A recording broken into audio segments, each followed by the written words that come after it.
Bismillahirrahmanirrahim. Alhamdulillahi rabbil alamin. Sallallahu ala nabiyyina al-mustafa al-amin wa ala alihi wa ashabihi ajmain. Ma'asyiral hadirin, pendengar yang dirahmati oleh Allah Subhanahu wa taala. Alhamdulillah, kita bersyukur kepada Allah yang masih memberikan kita karunia-Nya sehingga kita bisa kembali melanjutkan kajian rutin kita, yang mana kita telah sampai pada pembahasan hadis la taqdab, jangan engkau marah. Baik,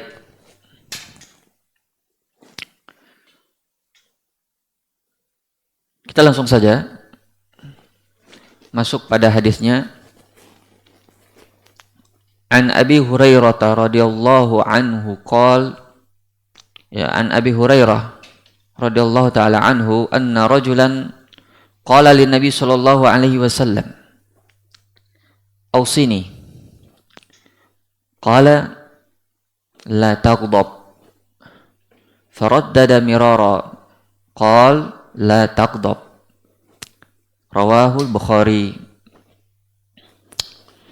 Dari Abu Hurairah radhiyallahu taala anhu, beliau mengisahkan bahwasanya ada seorang sahabat, seorang laki-laki datang kepada Rasul sallallahu alaihi wasallam dan berkata, "Ausini, beri saya wasiat." Ini menunjukkan pentingnya suatu perkara tersebut karena dia mengungkapkannya dengan ungkapan wasiat. Lalu Nabi berkata, yang namanya wasiat itu tidak panjang-panjang, dengan satu kata saja, satu kalimat. Beliau mengatakan, la taqdab, jangan kamu marah. Faraddada mirara, orang itu meminta lagi, tapi Nabi tetap mengatakan, jangan kamu marah. Hadis ini sahih, diriwayatkan oleh Imam Al-Bukhari. Pendengar yang rahmati Allah. Baik, kita masuk pada pembahasan hadis ini. Marah dan ridha merupakan dua sifat yang merupakan tabiat kita sebagai manusia. Dan tentu Allah memberikan kita sifat ridho dan sifat marah, itu pasti ada maslahatnya. Ya, kalau orang tidak pernah marah sama sekali, tentu itu kekurangan. Akan tetapi tentu harus menggunakan sifat marah tersebut pada tempatnya. Jika sudah melewati batas, tidak pada tempatnya, maka dia akan membahayakan. Makanya Imam Ibnul Athir rahimahullahu ta'ala dalam kitab beliau An-Nihayah fi Gharibil Hadis, beliau menyebutkan bahwa sifat marah dari makhluk itu terbagi dua. Ada yang terpuji dan ada yang tercela. Terpuji kalau dalam hal agama dan kebenaran. Dia marah karena agama Allah diganggu, agama Allah dihina, agama Allah dilecehkan.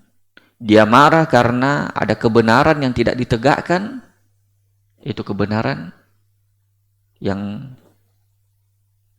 tidak dibela. Ini namanya marah yang terpuji, mahmud. Adapun yang kedua, marah yang tercela, yaitu marah yang sifatnya adalah balas dendam atau melampiaskan hawa nafsu, yang tidak berkaitan dengan agama, yang berkaitan dengan diri pribadinya, ya, membela dirinya. Nah, inilah pembagian yang disebutkan oleh Imam Ibnu Athir dalam kitab beliau Fi Nihaya fi Gharibil Hadis. Ma'asyiral hadirin yang dirahmati oleh Allah Subhanahu wa taala. Jadi sifat marah ini memang sifat yang ditabiatkan oleh Allah kepada kita manusia, yang menyebabkan darah kita itu mendidih misalnya pada saat kita marah, ya, sehingga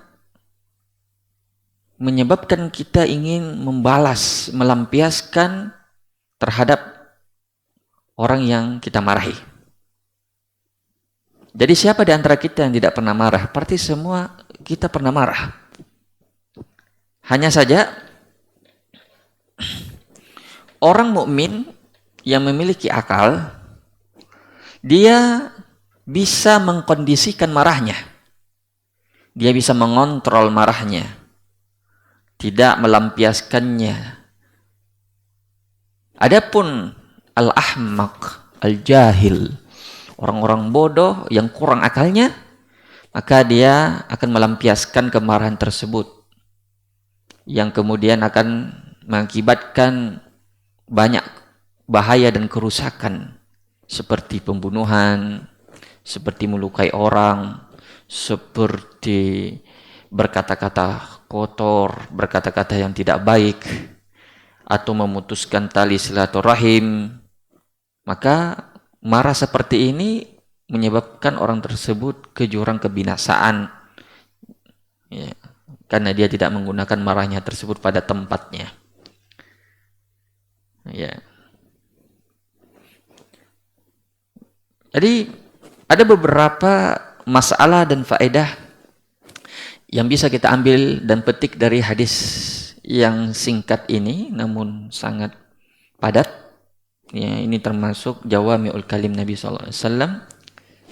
Yang pertama, disyariatkannya kepada kita untuk meminta nasihat kepada seorang alim, seorang yang memiliki ilmu, seorang yang memiliki tajrubah, pengalaman, ya, dan yang memiliki pemandangan yang benar. Sebagaimana seorang laki-laki ini datang kepada orang yang berhak untuk diminta wasiat kepadanya.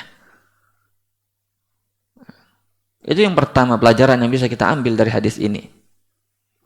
Jadi berteman dengan orang berilmu itu faedahnya sangat besar.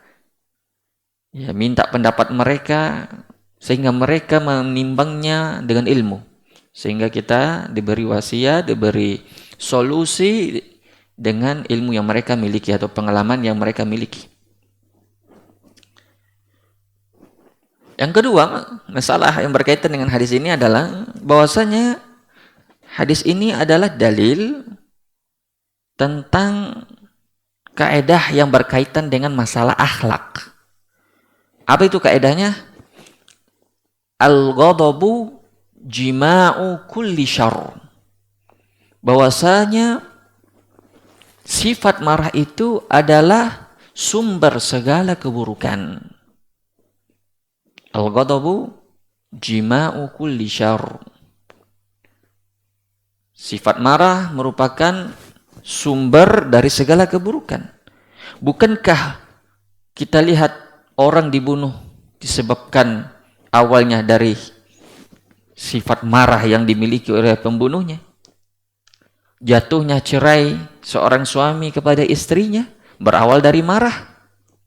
Saling caci mencaci, saling mencaci maki antara dua orang saudara dan antara orang teman, dari antara tetangga, itu diawali dari marah. Bahkan lebih buruk daripada itu adalah jatuhnya seorang pada kekafiran, itu juga bisa disebabkan oleh marah. Bagaimana? Misal, ada seorang marah kepada temannya, atau marah kepada rekan kerjanya, marah kepada tetangganya, dan seterusnya. Dia pengen balas dendam tapi tidak bisa. Akhirnya pergi ke dukun. Pergi ke dukun yang dia tahu itu adalah kafir. Kekafiran yang menyebabkan dia bisa murtad keluar dari Islam. Tapi perasaan marahnya tadi itu membuat dia gelap mata. Membuat dia tidak memikirkan lagi konsekuensi dari perbuatannya tersebut. Sehingga dia mengambil resiko tersebut walaupun dia harus keluar dari Islam sekalipun. Dan ini awalnya berasal dari kemarahan. Maka kemarahan itu adalah sumber segala keburukan. Apa saja keburukan yang kita lihat di muka bumi ini kebanyakannya awal mulanya, asal muasalnya itu berasal dari marah. Makanya benar juga kaidah yang mengatakan itu tadi, al-ghadabu jima'u kulli syarr, bahwa sifat marah itu adalah sumber segala keburukan. Orang menggibah itu awal mulanya itu karena marah. Kalau tidak, ngapain dia menggibah saudaranya tersebut? Mengadu domba dimulai dari sifat marah. Karena dia ingin melampiaskan dendamnya dengan caranya tersebut. Kan rata-rata sifat buruk itu disebabkan oleh sifat marah tersebut. Disebabkan oleh sifat marah tersebut. Kemudian berikutnya, dokter juga sudah menyebutkan bahwa banyak penyakit kronis diakibatkan oleh marah. Seperti tekanan darah, hipertensi. Itu disebabkan oleh tekanan darah tinggi. Orang kena diabetes, gula yang tinggi. Ya, trias maut, ya triple maut. Tekanan darah tinggi, gula tinggi, apalagi satu yang tinggi itu. Ada 3 itu penyakit yang membunuh itu. Itu disebabkan oleh gampang marah. Ya. Bahkan ada orang yang sampai memuncak marahnya, dia pingsan. Nah ini bahayanya marah. Bahaya itu, dan marah itu bukanlah solusi sebenarnya. Makanya kalau boleh kita bilang marah itu adalah penyakit yang harus diobati. Kalau orang memiliki sifat marah yang tidak pada tempatnya, yang memiliki sifat marah yang terlalu over, berlebihan, maka dia harus obati dirinya. Dia harus belajar. Insya Allah nanti di akhir materi kita ini akan kita sebutkan beberapa kiat atau ilaj, obat-obat yang ditawarkan dalam syariat kita untuk mengobati sifat pemarah ini. Kemudian berikutnya, Imam Ja'far bin Muhammad pernah berkata, al-ghadabu miftahu min kulli syarr, bahwasanya marah itu adalah kunci segala keburukan, dan itu sudah kita jelaskan tadi. Dan Abdullah bin Mubarak rahimahullah, beliau pernah ditanya tentang semua sifat-sifat baik. Sebutkan secara ringkas kepada kami semua hal yang mengumpulkan semua sifat baik. Beliau cuma menyebutkan satu kata saja, la taghdab, jangan kamu marah. Atau dalam riwayat lain, utrukul ghadab, tinggalkan sifat marah. Sebagaimana halnya bahwa sifat marah itu adalah sumber segala sifat-sifat buruk, maka kebalikannya bahwa meninggalkan sifat marah itu adalah sumber segala sifat-sifat baik, sebagaimana yang dikatakan oleh Abdullah bin Mubarak. Nah, makanya ulama berkata, innal hilma jima'u kullil khair. Sesungguhnya sifat lemah lembut itu adalah sumber segala kebaikan. Berikutnya, ini juga bagian dari kaidah sadduz zari'ah atau sadduz zara'i'. Yaitu, apa itu sadduz zara'i'? Artinya adalah melakukan pencegahan. Ya, melakukan tindakan preventif, pencegahan sebelum itu terjadi. Misal, supaya tidak terjadi mencuri, apa preventifnya dalam Islam? Banyak. Di antaranya kalau mau minjam barang orang apa? Harus minta izin dulu. Karena awal mulanya mencuri itu mengambil barang tanpa izin, lama-lama tidak dikasih kembali. Dan itu yang terjadi pada Fatimah bintu Qais. Dia suka mengambil barang orang, awalnya minjam tapi tidak dikasih kembali. Itu akhirnya dipotong tangannya oleh Nabi SAW. Gitu juga misalnya membunuh. Islam melarang membunuh. Bagaimana tindakan preventif Islam supaya tidak terjadi pembunuhan? Banyak, di antaranya jangan marah, karena marah adalah penyebab orang membunuh. Maka dihindari sebab-sebabnya. Makanya ini namanya tindakan preventif. Tindakan preventif atau pencegahan. Misalnya supaya suami istri tidak cerai. Apa tindakan preventifnya? Jangan marah. Karena kebanyakan terjadinya perceraian, jatuhnya talak seorang suami pada istri disebabkan oleh marah. Kalau begitu, kalau tidak mau cerai, jangan pancing kemarahan. Baik, itu bagian dari kaidah sadduz zara'i'. Berikutnya, sabda Nabi, la taghdab, jangan marah. Ini memiliki dua makna atau memiliki dua kemungkinan. Yang pertama maknanya adalah jangan melakukan hal-hal atau perbuatan-perbuatan yang bisa memicu kemarahan. Ya. Atau makna yang kedua bisa jadi bermakna apabila seseorang itu telah marah, maka jangan dia realisasikan itu marahnya. Jangan dia lampiaskan itu marahnya, dia tahan. Kadang ada orang yang sudah terlanjur marah, merah mukanya, tapi dia tahan dirinya, tidak keluar itu marahnya. Ini yang dia maksud. Jadi dua maknanya. Yang pertama adalah hindari sebabnya. Yang kedua, kalau sudah terlanjur marah, maka jangan dilampiaskan. Itu maksudnya la taqdab, jangan marah. Makanya ketika seseorang itu marah, disebutkan yang membedakan seorang mukmin dengan orang yang mukmin qawi dan mukmin dhaif itu adalah, dan akan datang nanti pembahasannya, yaitu bagaimana dia bisa menahan marahnya. Baik. Sekarang waktu kita sudah mepet ya. Bagaimana obat atau ilaj penawar sifat marah ini? Kita katakan tadi bahwa setiap kita pasti pernah marah. Dan marah itu terbagi dua. Ada yang tercela dan ada yang terpuji. Nah, yang kita mau obati ini adalah marah yang tercela.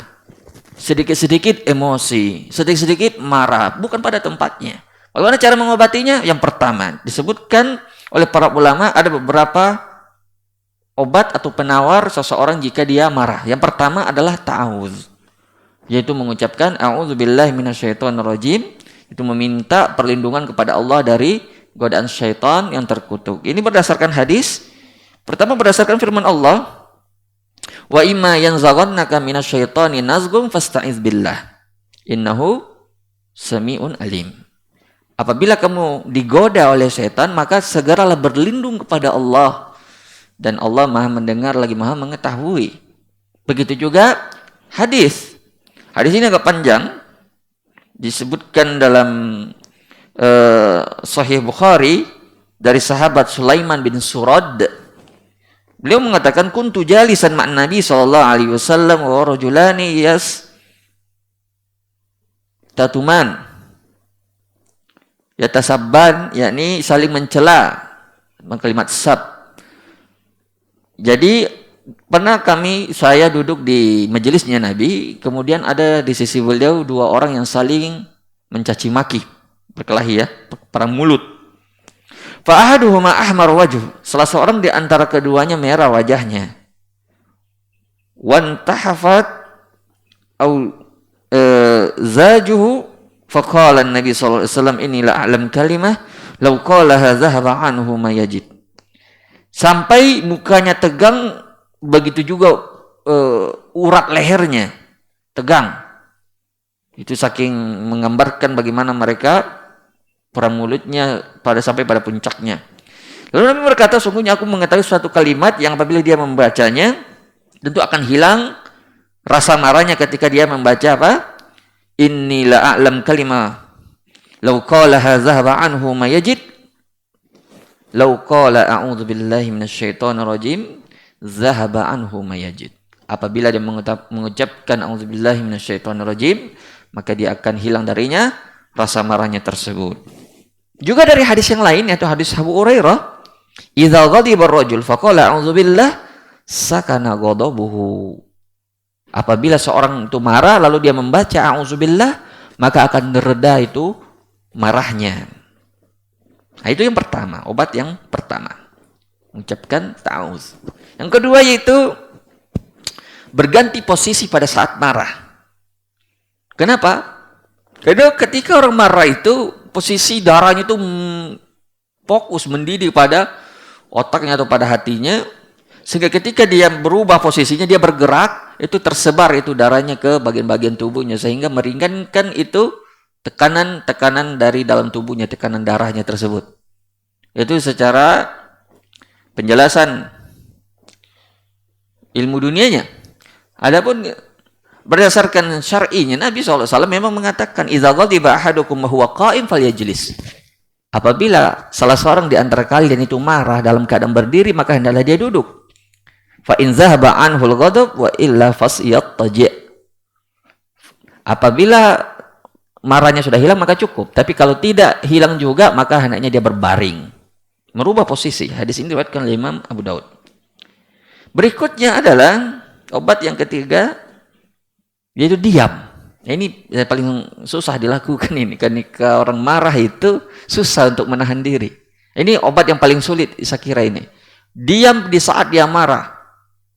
Bahkan ada orang juga kalau dia tidak lampiaskan kemarahannya, bisa sakit dia. Itu berarti dia harus berobat ke dokter. Itu tanda-tanda orang hipertensi itu. Jadi kalau ada orang, dia tidak lampiaskan kemarahannya, lalu dia tiba-tiba demam, sakit kepala, dan seterusnya, itu perlu dia berobat ke dokter. Tapi intinya, di antara obat orang marah itu adalah dia diam. Dia tidak mengeluarkan apa yang dia rasakan. Dia menahan dirinya.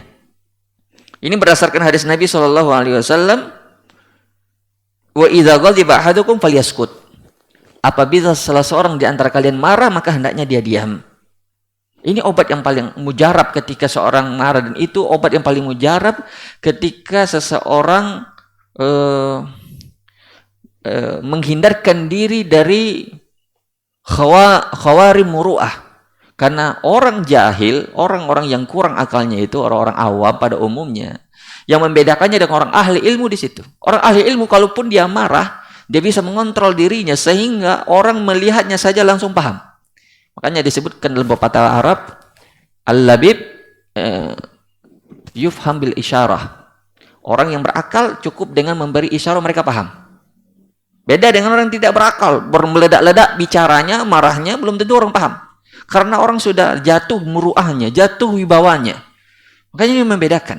Jadi kalau orang yang berilmu, ketika dia marah, kita dengan gerak-geriknya saja, berubah raut wajahnya sedikit saja, kita sudah tahu, oh ini tidak senang ini ustadz misalnya. Diam, dia tidak mengeluarkan apa yang dia rasa, tapi ketika lihat merona wajahnya memerah misalnya, atau berubah raut mukanya, itu oh sudah ketahuan. Tapi kalau orang-orang awam, mereka marahnya sampai meledak-ledak, tapi orang tidak takut. Kenapa bisa? Karena dilihat orang bodoh, kurang akal. Kenapa? Karena dia melampiaskan dia marahnya sehingga dia mengeluarkan perkataan-perkataan yang mungkin menyebabkan wibawanya bisa runtuh. Karena orang marah biasanya akalnya berkurang. Akalnya bisa hilang malah. Makanya nanti akan datang pembahasan apakah talak seorang yang marah itu jatuh atau tidak. Nanti akan kita bahas insyaallah. Jadi, idza ghadiba ahadukum falyaskut. Apabila salah seorang di antara kalian marah, maka hendaknya dia diam. Itu taujihat atau tuntunan dari Nabi SAW. Obat yang keempat, yaitu segera mengambil air wudhu. Karena marah itu bagian dari bara api ya, di dalam tubuh kita. Sehingga obatnya adalah dengan air wudhu. Ini berdasarkan hadis Atiyah bin Sa'di radhiyallahu anhu, beliau berkata, Nabi SAW bersabda, innal ghadab minasyaitan wa inna syaitan khuliqa min nar. Sesungguhnya marah itu berasal dari syaitan. Sedangkan setan berasal dari api. Wa innama tudfa'un naru bil ma'. Dan api itu bisa dipadamkan dengan air. Fa idza ghadiba ahadukum falyatawadda. Apabila salah seorang di antara kalian marah, maka hendaknya dia apa? Berwudu. Jadi itu di antara ilaj, obat ketika seorang marah. Coba, insya Allah kalau dia marah, langsung segera ambil air wudu, akan reda itu marahnya. Obat yang berikutnya adalah yaitu memperbanyak zikir. Ketika seorang terpancing emosinya, ini zikir masuk ke sini zikir mutlak. Bisa subhanallah, bisa alhamdulillah, la ilaha illallah, Allahu akbar. Yang penting zikir. Kenapa zikir? Karena keumuman firman Allah Subhanahu wa taala yang mengatakan ala bizikrillahi tatmainnul qulub. Cuma dengan berzikir kepada Allah, hati ini bisa tenang. Nah, orang marah itu pasti tidak tenang nih hatinya. Orang marah itu artinya kolak, yaitu goncang, tidak tenang. Maka untuk menenangkannya dengan zikir. Kayaknya Syekh Abdul Aziz bin Baz, kalau beliau marah misalnya dengan pertanyaan-pertanyaan, beliau langsung subhanallah, sabih, alhamdulillah, la ilaha illallah, Allahu akbar. Itu untuk menahan, dan itu biasa hilang. Manusia biasa. Kalau manusia marah biasa. Tapi yang tidak biasa itu adalah ketika dia mampu menahan marahnya, itu baru luar biasa. Baik. Berikutnya, obat yang keberapa itu? Yang keenam ya. Yang keenam adalah memikirkan dampak buruk dari marah tersebut. Memikirkan resikonya. Kalau dia marah, apa resikonya yang akan timbul kalau dia lampiaskan ini marahnya? Betapa banyak kemarahan yang dilampiaskan berbuah penyesalan, itu banyak sekali. Setelah terlampiaskan baru menyesal, dan itu banyak. Maka sebelum itu terjadi, pikirkan terlebih dahulu dampak atau resikonya. Itu lebih bermanfaat daripada terjadi baru dipikirkan, itu tidak ada manfaatnya. Tapi sebelum terjadi, pikirkan dulu, berpikir. Kalau saya melakukan ini, memukul misalnya, atau saya mencela misalnya, apa resikonya? Kalau saya begini, apa resikonya? Semua ditimbang resikonya. Maka dengan dia memikirkan resiko, tidak jadi dia lakukan itu. Beda kalau orang yang akal pendek ya, alias pernah dengar istilah sumbu pendek. Sumbu pendek itu gampang terpancing. Baru sedikit dipancing saya langsung meledak. Beda dengan orang sumbu pendek. Itu orang sumbu pendek, itu tidak ada pikir, itu dampak dari meledaknya itu. Dampak dari marahnya. Maka itu tidak bagus itu sifat sumbu pendek itu. Orang yang mampu mengontrol dirinya, mampu mengontrol marahnya, itu dia karena mampu tahu akibat atau resiko dari marahnya tersebut. Berikutnya adalah obatnya. Ya, saya kira cukup ya. Sudah jam 7 lagi. Baik. Masalah berikutnya adalah bahwa hakikat seorang mukmin yang kuat. Yang dimaksud mukmin yang kuat dalam hadis Nabi. Bahasanya al-mu'min qawi ahabbu ilallah min mu'minat dhaif fi kulli khair. Bahwasanya seorang mukmin yang kuat itu lebih disukai oleh Allah daripada mukmin yang lemah. Itu bisa mengandung dua makna, bisa kuat secara fisik, bisa juga bermakna kuat secara non fisik, yaitu kuat mengontrol emosi, kuat mengontrol hawa nafsunya. Karena kenapa? Ini didukung oleh hadis lain. Walaisa syadidu bisur'ah. Bukanlah orang kuat itu dengan bisa mengalahkan lawannya dalam gulat. Itu memang kuat itu. Orang bergulat lalu menang, itu jelas orang kuat. Tidak mungkin orang lemah bisa menang. Tapi Nabi mengatakan walaisal syadidu bisur'ah. Bukanlah orang yang dikatakan kuat yang sebenarnya itu orang yang jago gulat. Innamas syadidul ladzi yamliku nafsahu indal ghadab. Itu orang yang kuat yang sebenarnya adalah orang yang mampu mengendalikan dirinya di saat dia marah. Dan itulah kuat yang sebenarnya. Kenapa? Tidak semua orang mampu melakukan. Dan itu berat. Luar biasa beratnya. Pernah seorang datang kepada Salman Al-Farisi. Orang ini berkata, "Ya Aba Abdillah, beri saya wasiat." Langsung Salman mengatakan, "La taghdab, jangan kamu marah." Kemudian orang ini pergi. Lalu beberapa hari kemudian datang lagi. Dan dia berkata, "Inna hadza syadidun alayya." Sesungguhnya tidak bisa marah itu susah sekali saya praktekkan, saya amalkan. Memang tidak gampang. Saya kira coba hitung dalam sepekan, berapa kali kita marah. Saya kira tidak gampang itu menahan diri. Apalagi kalau berada di lingkungan, di sekitar orang-orang yang memang menjengkelkan. Itu diuji. Diuji ini, dengan hadis ini. Maka memang ini kelebihan. Memang suatu kekuatan yang luar biasa ketika seorang terpancing emosinya. Apakah itu karena anaknya, apakah karena itu istrinya, apakah karena temannya, apakah karena lingkungan kerja, dan seterusnya. Banyak hal-hal yang bisa memancing emosi kita, apalagi zaman sekarang ini, zaman corona. Orang dibatasi dengan aturan, tidak bisa mencari nafkah dengan normal. Emosi pasti. Kalau orang tidak ada beras di rumah, tidak ada yang mau dimakan misalnya, kemudian tidak bisa bekerja, banyak yang emosi misalnya. Tapi ini diuji kita ini untuk sabar. Diuji. Memang berat. Memang berat. Tapi hadis ini menunjukkan bahwa kita bisa. Karena tidak mungkin kita disuruh melakukan sesuatu yang tidak kita bisa. Artinya apa? Ketika kita dibilang jangan marah, artinya semua kita pasti bisa tidak marah. Itu maksudnya. Jadi semua kita mampu melakukannya. Yang penting usaha dan kemauan. Makanya Nabi mengatakan, "Laisa syadidu bisur'ah, innamas syadidu yamliku nafsahu 'indal ghadab." Yaitu yang dikatakan orang kuat yang sebenarnya adalah orang yang mampu menahan dirinya, mengontrol dirinya ketika dia marah.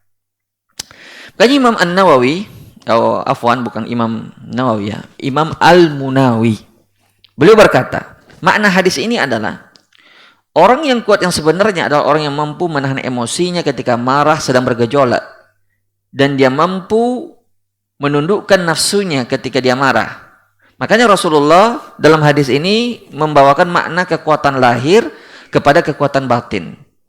Dan barang siapa yang mampu mengendalikan dirinya ketika dia marah, sesungguhnya dia telah mengalahkan musuhnya yang paling kuat dan yang paling berbahaya, yaitu apa? Hawa nafsunya. Nah, ini penjelasan yang sangat bagus sekali dari Imam Al-Munawi. Makanya di sini juga disebutkan hadis lain yang cukup mungkin bisa memotivasi kita untuk menahan marah. Tentu kita yang beriman kepada Allah dan hari kiamat, insya Allah akan termotivasi oleh hadis ini. Apa kata Nabi SAW? Man kadhima ghaidhan wa huwa qadirun ala an yanfidhahu da'allahu azza wa jalla ala ru'usil khalaiq yaumal qiyamah hatta yukhayyarullahu min khurin ma yasha. Masya Allah. Siapa yang mampu menahan marahnya, pada dia mampu untuk melampiaskannya, maka Allah akan memanggilnya, membanggakannya nanti di hari kiamat pada semua manusia. Ya, kemudian Allah akan memberinya pilihan bidadari bermata indah yang mana yang dia sukai.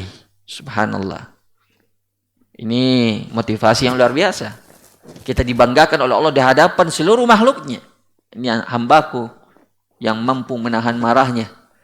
Dan bukan cuma dibanggakan, ditawarkan juga dengan bidadari-bidadari cantik. Saya kira itu sudah cukup memotivasi kita ya. Bidadari saja lumayan itu. Apalagi kalau sampai dibanggakan di antara semua makhluknya. Ini motivasi yang luar biasa. Ya. Hadis yang lain dari hadis Ibnu Abbas, Nabi SAW bersabda pada Asyad Abdul Qais, beliau berkata, sesungguhnya pada dirimu ada dua sifat yang disukai oleh Allah, yaitu as-sabar wal ana, sabar dan tidak tergesa-gesa. Ini lawan dari marah tadi itu, sifat marah. Karena sifat marah menafikan sifat sabar, dan sifat marah juga menafikan sifat yang tergesa-gesa. Jadi kalau ingin dicintai oleh Allah, miliki dua sifat ini, sabar dan tidak tergesa-gesa. Kemudian yang berikutnya adalah marah itu seperti yang kita bilang tadi, bahwa itu adalah sifat dasar semua manusia. Dan tetapi orang yang berakal, orang beriman bisa menahan marahnya. Makanya Allah memujinya. Allah berfirman dalam Al-Quran, wal kazimina al-ghaiza wal afina 'anil nas wallahu yuhibbul muhsinin. Orang yang menahan marahnya dan memaafkan manusia, dan Allah menyukai orang-orang yang berbuat baik. Di sini Allah memuji mereka bukan karena mereka tidak marah, mereka marah. Akan tetapi disebutkan di sini kazim. Kazimin yakni menahan itu marahnya, tidak dilampiaskan, sehingga Allah memuji. Jadi itu sifat dasar yang mungkin semua kita memiliki, tapi yang membedakannya adalah siapa yang bisa menahannya atau tidak. Kemudian yang berikutnya adalah marah itu adalah pintu setan yang terbesar yang bisa memasuki tubuh kita. Ya, karena kalau orang sudah marah, setan itu akan mempermainkannya seperti anak kecil mempermainkan bonekanya. Karena hilang itu akal orang kalau sudah marah, tidak sehat nih akalnya. Makanya ketika kalau ada teman tak misalnya marah-marah sama kita, apalagi marahnya sudah memuncak, sudah jangan dianggap itu perkataannya. Karena dia sedang tidak normal. Tapi akan datang kaidah bahwa orang yang marah itu tetap dianggap itu perkataannya, tetap dihukum. Nanti akan datang sebentar lagi. Jadi jangan sampai kita sampai pada puncak marah tersebut. Ada seorang salaf, saya lupa namanya. Dia berkata, saya tidak pernah melampiaskan marahku sekalipun. Saya tidak pernah melampiaskan marahku sekalipun. Ini sudah sampai pada derajat yang tinggi sekali. Itu kalau sudah bilang seperti itu, berarti dia sudah bermujahadah dalam waktu yang lama, kemudian dia berhasil melakukannya. Ya. Jadi makanya tadi kita mengutip kisahnya Salman Al-Farisi, ada orang datang kepadanya minta nasihat, kemudian dia bilang, orang ini saya tidak mampu melaksanakan ini nasihat. Kemudian Salman Al-Farisi mengatakan kepada dia, tahan dirimu ketika kamu marah. Kalau kamu tidak mampu, maka saat kamu marah jangan lampiaskan itu marahmu. Itu wasiatnya Salman Al-Farisi. Kemudian yang berikutnya adalah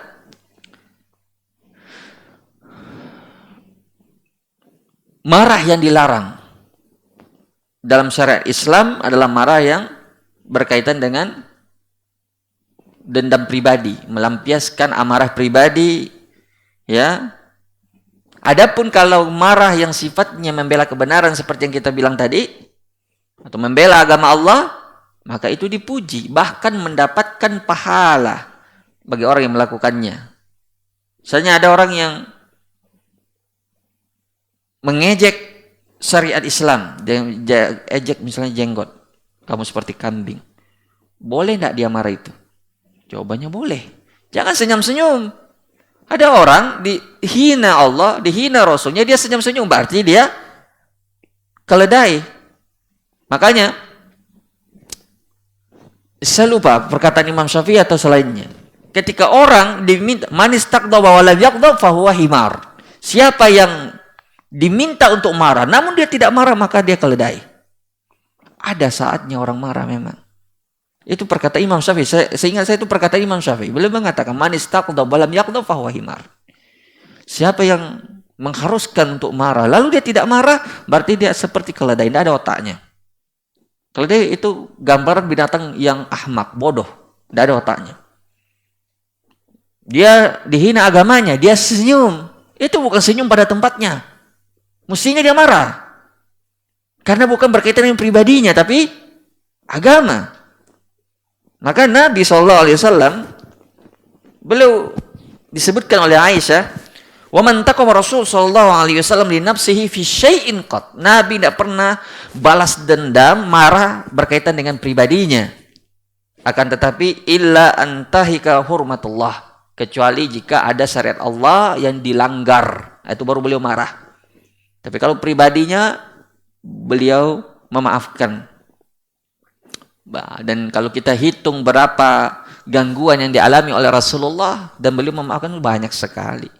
Beliau di perang Uhud patah giginya, beliau pada saat sujud diletakkan bekas ketubannya onta di atas punggungnya, kemudian dia pernah dicekek lehernya hampir beliau meninggal.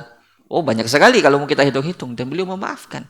Beliau ketika di Taif dilempari, namun beliau memaafkan karena berkaitan dengan pribadinya. Tapi ketika agama Allah diganggu, sudah beliau adalah singanya, beliau marah. Berikutnya, kaidah al-ghadban mu'akhadhun bi aqwalihi wa af'alihi syar'an illa bid-dalil. Al-ghadban mu'akhadh bi aqwalihi wa af'alihi syar'an illa bid-dalil. Orang yang marah itu tetap disiksa atau tetap dianggap perkataannya maupun perbuatannya kecuali ada dalil khusus yang mengkhususkannya.